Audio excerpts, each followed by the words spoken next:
भाई हो या कोई नहीं मिलेगी। अब इसका अपोजिट, यदि सूर्य कुंडली में खड़ा बैठा तो कैसा मालूम पड़ेगा कुंडली सही है कि गलत है? उसका हाथ देखो तो जो आपकी रिंग फिंगर है, यहाँ से जाने वाले गुरु पर्व की रेखा जो है वो डिस्टर्ब होगी, टिक टिक टिक टिक डैश डैश होगी, मतलब पतली मोटी एक दूसरे को चढ़ी होगी। उसके बहुत सारे कारण है, बहुत सारी बातें बता सकता हूँ, लेकिन मेम साहब ने हमको 5 मिनट दिए हैं, बड़ी मेहरबानी है। तो वो डिस्टर्ब होगा। और जो त्रिकोण मैंने आपको बताया, आयु रेखा से बुद्धि रेखा से जब मिलती है जाके भाग्य रेखा, वो त्रिकोण बनता है। वो त्रिकोण आपका डिस्टर्ब होगा, पूरा अच्छा दिखने के बाद भी कहीं ना कहीं उसका डैश होगा, नीचे से जुड़ा हुआ होगा, जिसकी वजह से आपकी कुंडली में सूर्य द्वितीय भाव में अच्छा नहीं होगा। आपको परिवार और उस होने के बाद, ऐसा काम होने के बाद में आपको पॉलिटिक्स से, सरकार से, जेल के लफड़े, परिवार से लफड़े, प्रॉपर्टी के लफड़े सब हो जाएंगे। गहराई में सुनने के लिए, पहचानने के लिए आपको उसको सीखना पड़ेगा। हमारी क्लासेस चलती है, अभी तो बंद कर दिए मैंने कोरोना के बाद, आप इसको सीख सकते हैं। मैडम 5 मिनट हो गए जी, थैंक यू, बहुत बहुत धन्यवाद, थैंक यू। बिना माइक के आवाज इतनी ऊंची, बाप रे बाप। तीसरी बात, अगर उसका नक्षत्र का जो है मालिक वो भी अगर नीच का हो गया तो आपको बिल्कुल फल नहीं मिलेगा। आप कितनी भी लाख कोशिश कर लो, आपके चंद्रमा के वृषभ राशि का फल नहीं मिलेगा। ये हो गए ज्योतिष के 5 मिनट, 2.5 मिनट हो गए, 2.5 मिनट और। अभी आप पामेश्वर में क्या करेंगे, यदि आपका किसी भी कुंडली में द्वितीय भाव में सूर्य बैठा है तो सूर्य की 2 पोजीशन होगी, या खराब होगा या अच्छा होगा। यदि खराब होगा तो हाथ पे कैसे देखोगे आप लोग?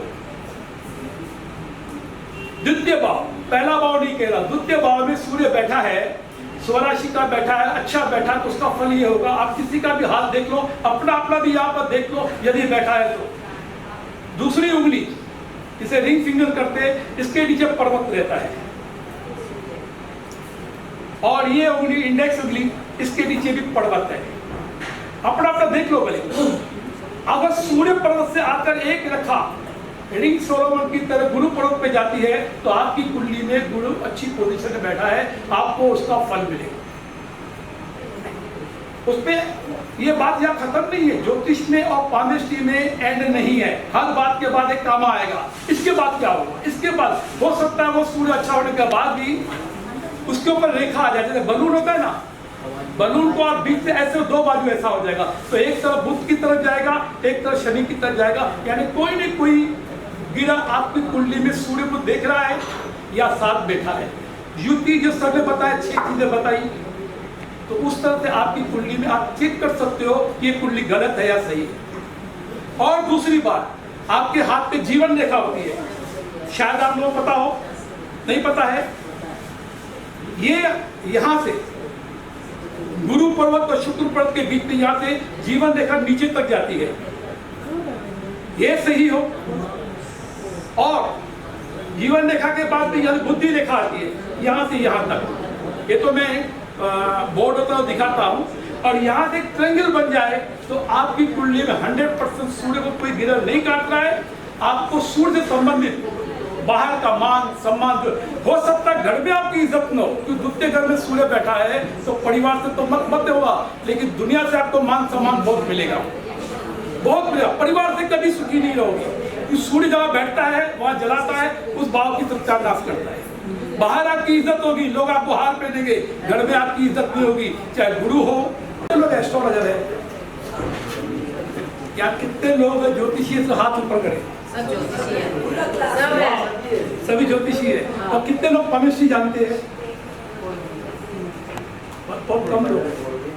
चलो 5 मिनट में 2.5 मिनट एस्ट्रोलॉजी का, 2.5 मिनट पामिस्ट्री का बोलता।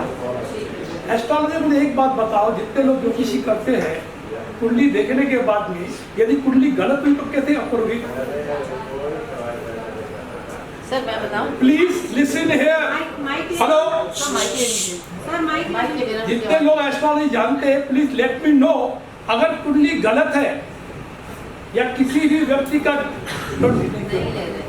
मना कर रहे हैं, यदि किसी भी डॉक्टर के पास जाओगे, आपका डायग्नोसिस एक्सरे अगर गलत है तो आप कैसे बताओगे कि कुंडली से? क्या प्रेडिक्शन करेंगे आप लोग? कोई रास्ता है? रेक्टिफिकेशन। हाँ जी, रेक्टिफिकेशन का प्रश्न हो जाएगा। मैं चेक करती हूँ फिर।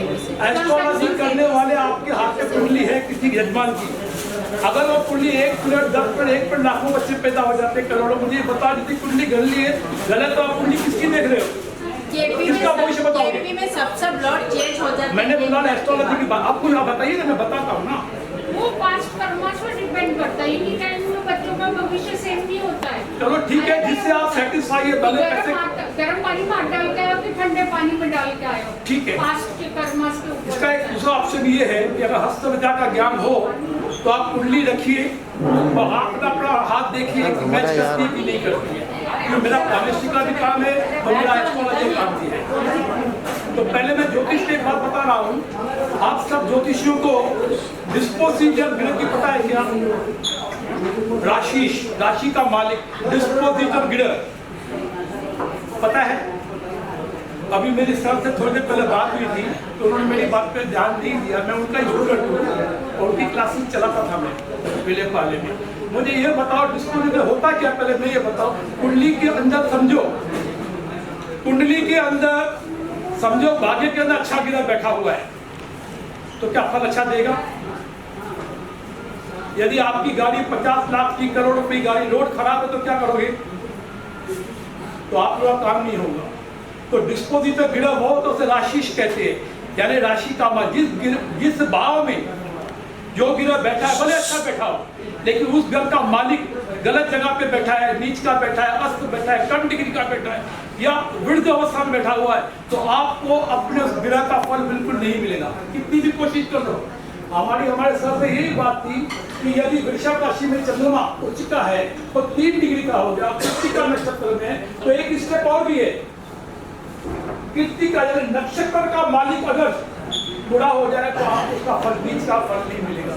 यानी कि दोनों से, यानी अगर जैसे वृषभ राशि का मालिक शुक्र है, कन्या राशि में गया, आप करते हो कैसे करना है? आपको कुछ आइडिया है?